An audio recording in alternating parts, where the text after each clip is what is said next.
Ministro. Muy bien, muchas gracias, vicepresidenta. Ministro, muy buenas tardes. Tal como la vicepresidenta ha señalado, en el día de hoy ha sido aprobado por parte del Consejo de Ministros el anteproyecto de ley de medidas fiscales para la sostenibilidad del sistema eléctrico. Por tanto, es un anteproyecto de ley que incorpora, por un lado, medidas fiscales con el objeto de obtener ingresos adicionales que vayan encaminados a hacer desaparecer el desfase entre ingresos y costes del sistema eléctrico y, por otra parte, va orientado a la sostenibilidad del sistema. Sostenibilidad que tenemos que entender en una doble acepción. Sostenibilidad medioambiental, por un lado, y sostenibilidad económica y financiera, por otro. Sostenibilidad medioambiental porque es objetivo del Gobierno y va a seguir siendo objetivo del Gobierno el que dentro del mix energético, dentro de la combinación total de distintas fuentes energéticas, sigan teniendo un peso importante las energías renovables incluidas dentro del régimen especial, pero también sostenibilidad económica y financiera porque no podemos disponer de un sistema eléctrico que genere año a año un déficit adicional del entorno de 5.000 a 6.000 millones de euros. Hoy el problema más importante que tiene el sector eléctrico en España es justamente el problema de la sostenibilidad económica y financiera. Tal como la vicepresidenta anunció con anterioridad, a final del año 2011 estaba estimado ese déficit eléctrico aproximadamente en unos 24.000 millones de euros. Este déficit está residenciado en los balances de las compañías eléctricas, no de todas, sino de aquellas compañías eléctricas que están dentro del régimen ordinario. Por tanto, no es un déficit eléctrico que esté siendo soportado por parte de las compañías eléctricas que están dentro del régimen especial. Y dentro de esos 24.000 millones hay 17.000 que han sido ya emitidos, 3.000 por parte de las empresas eléctricas y 14.000 que han sido titulizados y, por tanto, tienen el aval del Estado. De esos 24.000, por tanto, quedan 7.000 que no han sido ni titulizados ni avalados por el Estado, ni tampoco han sido emitidos por parte de los operadores. Ahora bien, toda la deuda, los 24.000 millones de euros que ahora mismo hay acumulados como déficit eléctrico, están generando para el Estado cada año un coste adicional que va al sistema eléctrico en concepto de amortización de aquello que ya tenemos titulizado, 14.000 millones, más los intereses de los 24.000 millones. Y eso supone cada año de coste adicional para el sistema de aproximadamente unos 2.100 a 2.200 millones de euros. Por tanto, la propia existencia del déficit eléctrico en sí misma genera una autoalimentación del propio déficit eléctrico año a año. ¿Qué queremos decir con esto? Pues queremos decir que o se le pone un límite al ritmo de generación anual de ese déficit de tarifa, o bien de aquí a unos años, en vez de 24.000, tendremos 50.000 millones y entonces ya no estaríamos ante un problema del sistema energético ni el sistema eléctrico, sino que estaríamos ante un nuevo problema financiero. Ha habido dos fases. Una fase consistente en llevar al objetivo el déficit de tarifa para este año 2012 y el objetivo es que no sobrepase 1.500 millones de euros. Para eso se han tenido que tomar medidas. Medidas en el Real Decreto 1 de este año 2012, en el Real Decreto 13 de este año, una orden ministerial del 1 de abril y en el Real Decreto 20 de este mismo año. Han sido todas medidas encaminadas a disminuir los costes del sistema para que este año 2012 el déficit de tarifa no sobrepasara 1.500 millones de euros. ¿Por qué 1.500 millones de euros? Porque hay un Real Decreto del año 2010 que establece que el déficit máximo para ese año 2010 sería de 1.500 millones de euros. No lo fue, fue de 5.000. Y para el año 2011, que tenía que ser también de 1.500 millones de euros, pero fue de 4.500. Y para este año 2012 también tenía que ser de 1.500 millones de euros y este sí que va a ser el primer año en el cual se va a cumplir el objetivo de aquel Real Decreto del año 2010, que establece además adicionalmente que a partir del año 2013 no puede haber déficit de tarifa. Y por lo tanto, no solo las medidas que ya hemos tomado a lo largo de este año 2012 van en la dirección de cumplir el objetivo de 1.500 millones de euros para este año 2012, sino que las contenidas en este anteproyecto que hoy hemos aprobado en Consejo de Ministros para remitir a las Cortes, hay pues, una serie de medidas fiscales adicionales que lo que pretenden es que en el año 2013 el déficit de tarifa sea cero.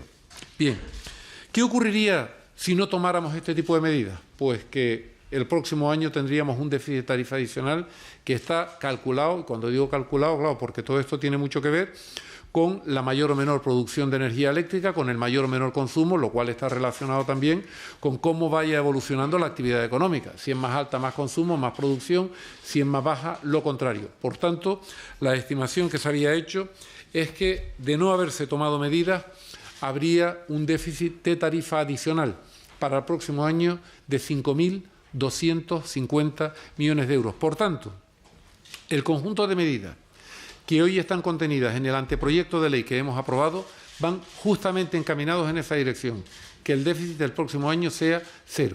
Y para ello se incluyen estas medidas del anteproyecto y otras medidas que no están en el anteproyecto, pero que también se las explicaré. Las del anteproyecto son fundamentalmente medidas tributarias y tienen que ver con la creación de 2 impuestos nucleares. En segundo lugar, con la creación de una serie de impuestos especiales.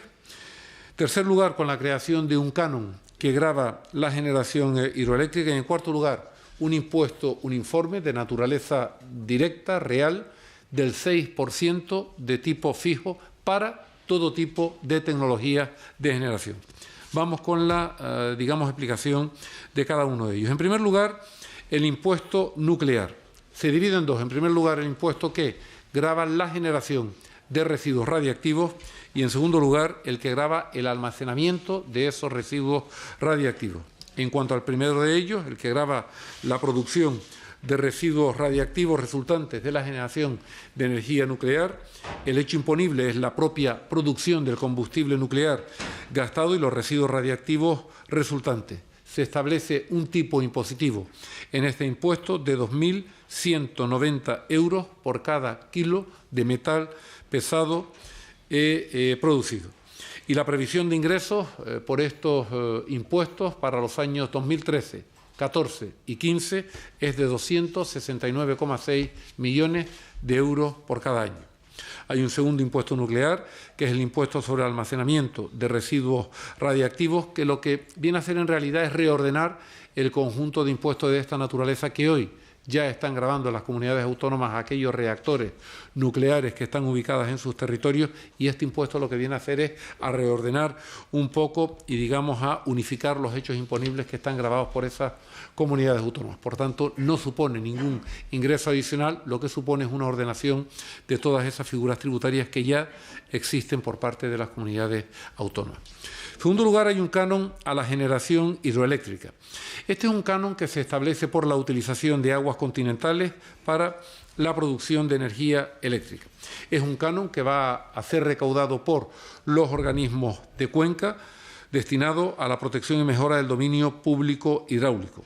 El tipo va a ser del 22% sobre el valor económico de la energía hidroeléctrica producida, y las cuantías que se estiman recaudar por concepto del mismo para los años 2013, 14 y 15 son de 304,2 millones de euros. Bien, por tanto, tendríamos 296,6 millones de euros del impuesto nuclear y 304 del canon. Por estos dos conceptos serían 574 millones de euros. Luego estarían los impuestos relativos a impuestos especiales. Céntimo verde sobre el gas natural. Se establece un tributo de 2,79 céntimos metro cúbico, con un efecto para el año 2013 aproximadamente unos 804 millones de euros. En segundo lugar, un céntimo verde a la energía eléctrica producida por carbón de 14,97 euros por cada tonelada de carbón, con un efecto para el año 2013 de 268 millones de euros. Y también un céntimo verde al fuel oil y al gasóleo utilizado para la producción de energía eléctrica, con 12 euros por tonelada de fuel oil y 29,15 euros cada 1.000 litros de gasóleo, con un efecto para el año 2013 de 38 millones de euros. A todo ello tenemos que sumar los ingresos estimados procedentes de las ventas de los derechos de emisión de CO2 que va a comportar para el año 2013 aproximadamente unos 450 millones de euros, y luego también que la amortización del principal intereses al que antes hacía referencia de la parte del déficit de tarifa que ya está acumulado al 2011 va a ser asumida anualmente por parte del Tesoro, de tal forma que se le sustrae ese coste adicional de los 2.100 a 2.200 millones de euros adicionales que esa amortización y pago de intereses venía cargando los costes del sistema cada año. Finalmente está el impuesto sobre la venta de energía eléctrica. Este es un tributo estatal de carácter directo, naturaleza real, que grava la realización de las actividades de producción de energía eléctrica. El hecho imponible viene dado por la propia venta de energía eléctrica. La base imponible viene dada por lo que es el producto de multiplicar el precio al que se vende cada megavatio. El precio es, a su vez, el precio de mercado más, en su caso, para aquellas tecnologías que tengan incorporado una prima, precio de mercado más la prima, multiplicado por el número de megavatios que hay en cada una de las instalaciones. Grava todo tipo de instalaciones, todo tipo de tecnología, y el tipo de gravamen es un tipo ad valorem fijo del 6% para todas ellas.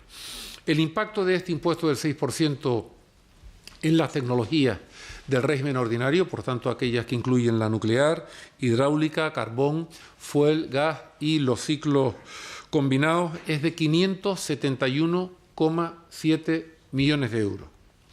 Y luego está el impacto de este impuesto del 6% sobre las tecnologías incluidas dentro del régimen especial. No todas son energías renovables, porque dentro del régimen especial hay algunas que no lo son, pero que en cambio están recibiendo prima.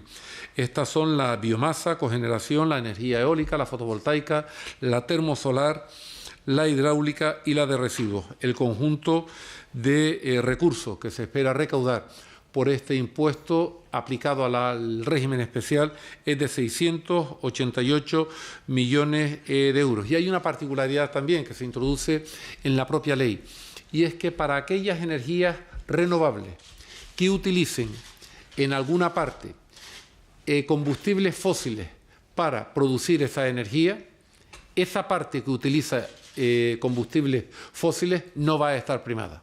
Por ejemplo, la energía termosolar, en un porcentaje del 85%, la energía termosolar utiliza como input el sol. Esa parte, lógicamente, está primada. Ahora bien, como quiera que haya una parte de la termosolar que no utiliza sol, sino utiliza gas, que es un combustible fósil, esa parte de energía eléctrica producida con gas no va a llevar prima. Y, en cambio, también es cierto que en el caso de la biomasa, que también hay una parte que se produce por gas, esa parte sí va a estar primada porque la biomasa está ligada a otro tipo de consideraciones medioambientales, como tiene que ver, por ejemplo, con la limpieza de los campos en invierno para hacer prevención de los incendios que se producen en verano. Con ello concluyo. Como decía la vicepresidenta al principio, este ha sido un proyecto complejo, llevamos muchos meses trabajando en él, tenía una casuística ciertamente amplia, pero finalmente el objetivo era conseguir un conjunto de medidas que posibilitaran un nivel de ingresos suficiente para cumplir con el objetivo del déficit cero en términos de déficit de tarifa para el año 2013, y con el conjunto de medidas que aquí están incluidas, ese objetivo se va a cumplir. Muchas gracias.